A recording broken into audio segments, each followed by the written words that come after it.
Hello, this is Carol, and it is 12 noon my time. Time for me to go live and read you a story from my book, The Harriet Tubman Way, Inspirational Guide to Self-Love, Empowerment, and Legendary Leadership for Girls. So this book is all about teaching girls self-love. And each day in this month of Women's History Month, I'm reading one chapter. The chapters are very short, so I'm here for 15 minutes. And in this chapter, I will share just not just a story, but a quote by a woman, an African American woman. And this time is India Arie. So let's go with the quote and the story, and then we have discussions afterwards. So if anyone's here wants to chat, please do. Feel free. Also, I want to let you know that I did develop a nice little ebook that has information in it that will help you go along with me and understand more how we can use this material. The book is a curriculum for teaching self-love, servant leadership, and leaving a legacy of love like Harriet Tubman did for all of us. The legacy of having courage to stand up for herself, fight for her rights, take care of her family, and to leave a legacy that we are still calling out her name for what she did during her lifetime. So let's get started with the chapter. And we are on chapter 4. That is practice forgiveness.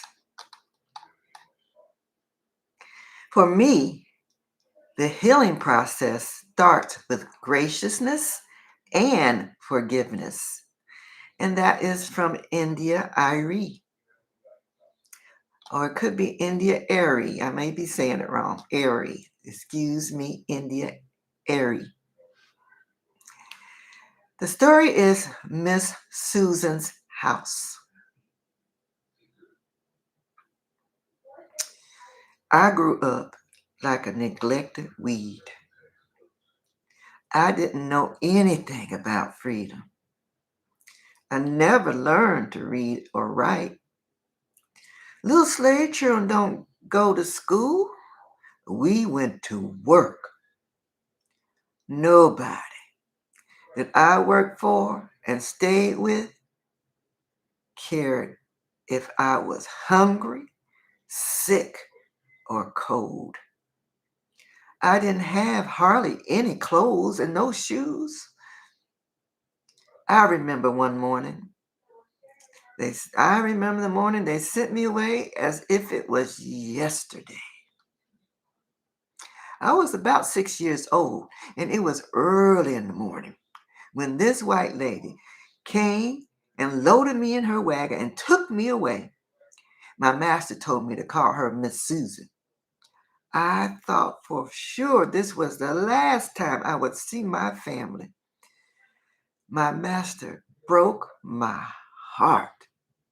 I was scared to death of that evil-looking woman who I thought came to take me down to the deep south.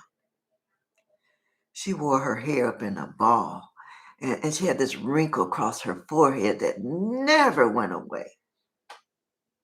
She was a mean woman who never smiled. Although she wasn't rich, she had enough money for a young slave. She didn't just want a slave to take care of her baby. She wanted someone to clean her house, too. Miss Susan's house was a real house. I had never been in a house before. Where I lived, it's just one room, a one-room shack with a dirt floor.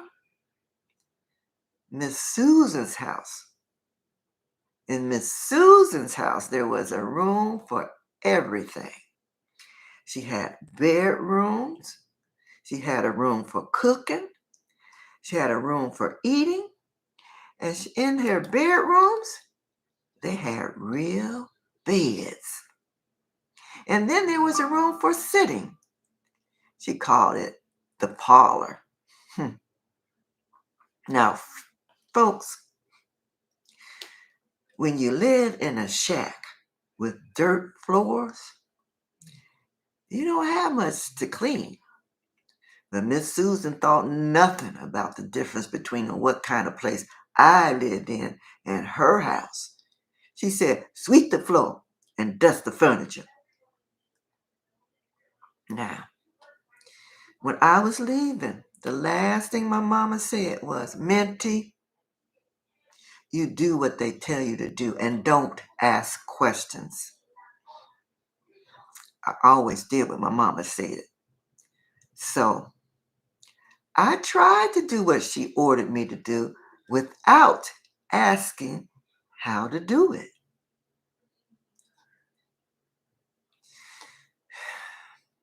When I got finished,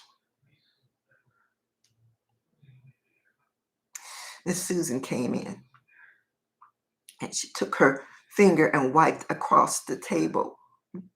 Then that wrinkle in her head got tighter and she said, you stupid girl, can't you do anything right?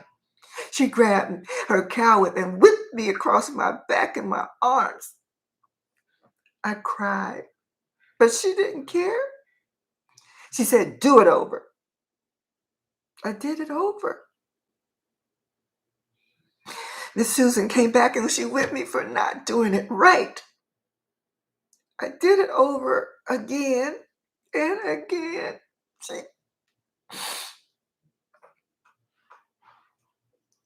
She whipped me 5 times and got meaner with each time.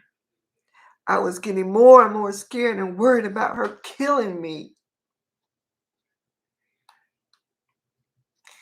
Then her sister, Miss Emily, came from upstairs.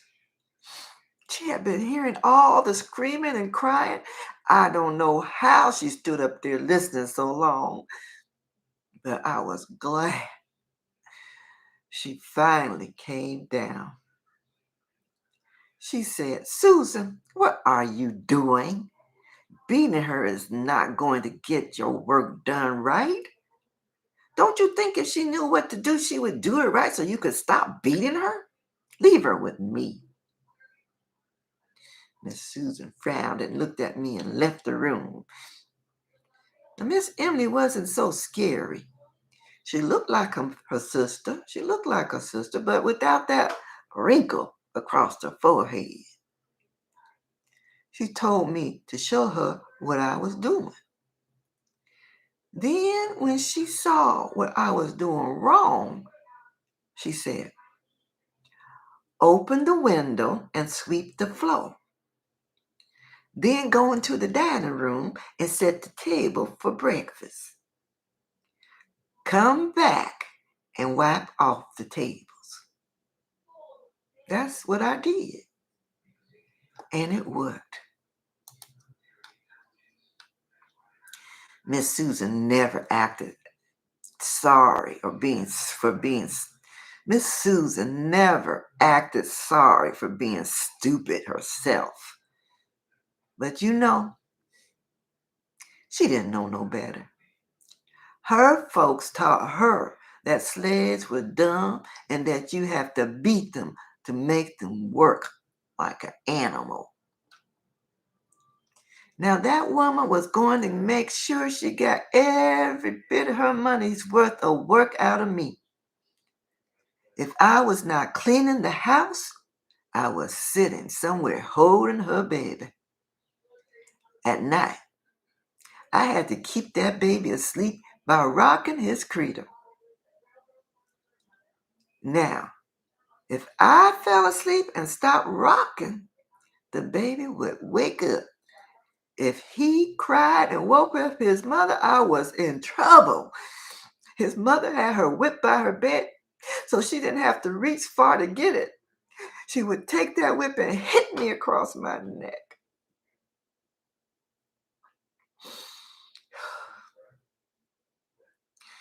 Oh, I tell you, I was so scared of her. I would shake whenever she came into the room. When they sent me back to my mama, I was a shaky bag of bones, crying all the time, with nothing but bad stories to tell about Miss Susan.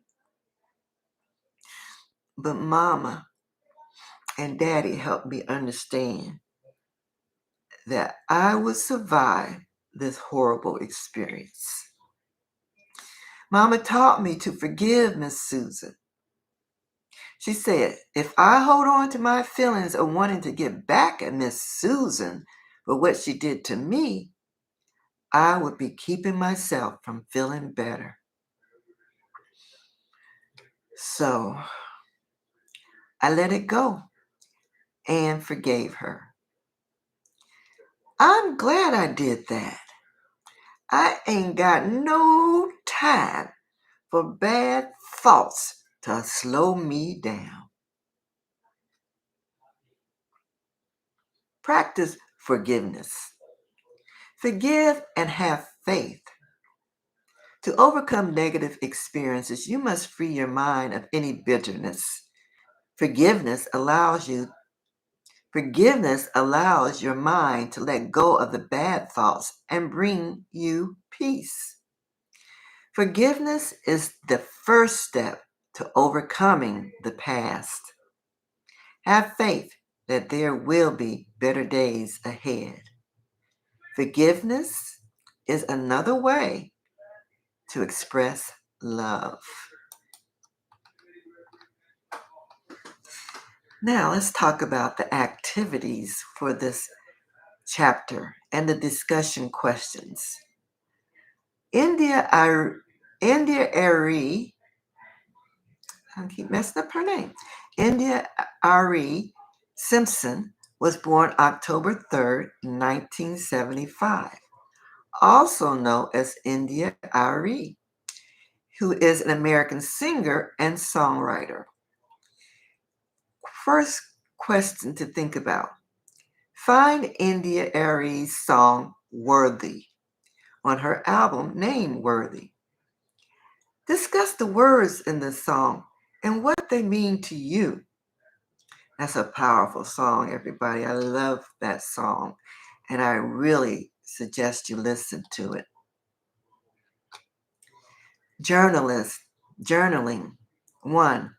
If you're angry at someone, write them a letter. Tell them why you're angry and how they make you feel. When you're finished, read it, tear it out of your journal, and throw it in the trash. Make this the point of starting to forgive. Secondly, I want you to write yourself a love letter. Highlight the person you are or want to be. List how you can be the one that does something to change your community. And then I want you to practice positive thoughts. Review your creation from the first lesson and remember to keep the spirit strong and loving yourself. So that is the chapter for today and the lesson on forgiveness. Now, this chapter just shows you how each chapter in this book builds on the one before, because the discussion questions and the journaling are meant to be discussed. And so I put this out there. What I do with this book is I give workshops for girls and women to learn to love themselves. And this book is the curriculum. I'm giving you introductions to what's in the book. And I'm offering to work with any group. This will be virtually, of course, but any mentoring group that's working with girls or women's group who would like to have a mini workshop, a free mini workshop based on the book, contact me at my website and let's set up a time to talk about how we make this happen. Because to me, teaching self-love is the most important thing we can do right now. When we love ourselves, we have more compassion and we understand the needs and how to reach out to each other. And we understand that we have nothing to fear and that we can be all we put our minds to be. So this lesson is so important for us today. All of us, we need to work as a unified group of people who are working in love.